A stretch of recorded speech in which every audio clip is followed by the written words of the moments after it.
Alright, here we are, day 9. This is the back of the house. This is the full-size vent for the master bath. I had to chip away some concrete there. Pipe was in pretty bad shape. Right where it goes into the wall, looks like there's a repair that was made during construction of the house. And it was a really crappy connection there, so anyhow, had to redo that. So moving along, we come to the shower for the master bath.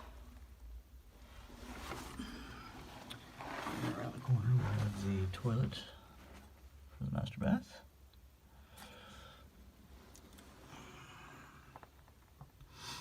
And going down the line here is the lavatories for the master bath. And we didn't get a video in yesterday, day 8. It was just demo of this whole side of the house.